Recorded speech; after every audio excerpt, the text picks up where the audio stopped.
every time that price makes an impulse price swing higher, we just wait for it to come back down, and there's no rush. We just wait. It takes 3 candles. On the 3rd candle, it can hit equilibrium and go below it, but we need to just simply wait for the swing high to form, and then you watch it drop down. Once it drops down, you know what you're going to be expecting. The price move should be explosive to the upside because the market goes back to a discount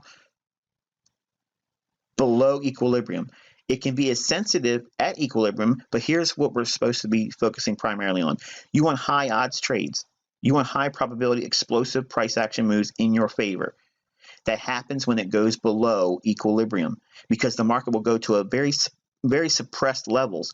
And when they go below equilibrium to a discount level, markets will not sustain discount prices very long if the underlying pinnings of the marketplace is bullish.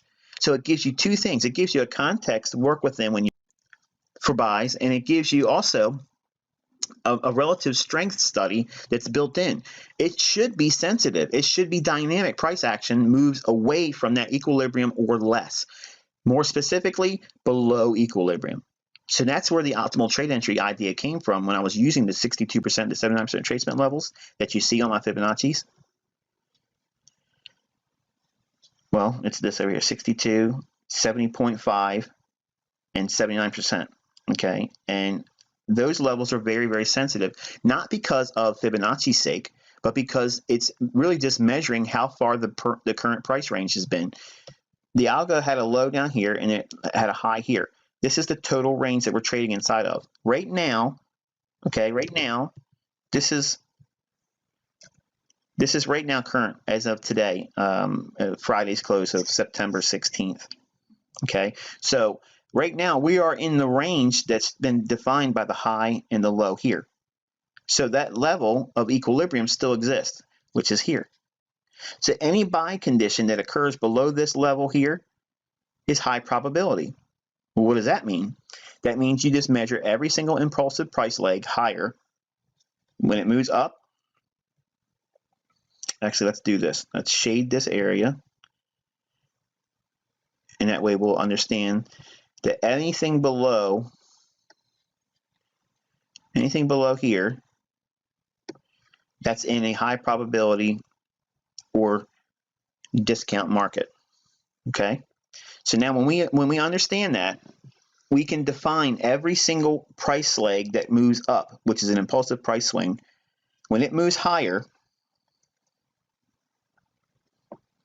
all we have to do is measure the new equilibrium point at which it's created. And here, I'm going to start right here. There's the impulse price leg right there. So we have the low up to the high, swing high, 4th candle's got to be down. It does. Hits equilibrium. Should it respond? Yes, it should be dynamic. Does it go higher? Yes, it does. Makes a new high. Where does it go to, Michael? Above a previous high over here, and then it trades back down. Now here we have equilibrium again. It trades the equilibrium and then aggressively trades through it. You're probably thinking, oh, it failed. It does. That's what's going to happen sometimes. You're going to lose money. I want you to understand that it's not going to be perfect, but it's going to give you more context than you have right now, especially if you're new. If you have been looking at price action before, you probably have never looked at it like this in terms of valuation between equilibrium and discount. And we're going to teach the importance of that the rest of this month in the remaining teachings. But for now, I'm going to introduce you to the idea of viewing price in this context. Below equilibrium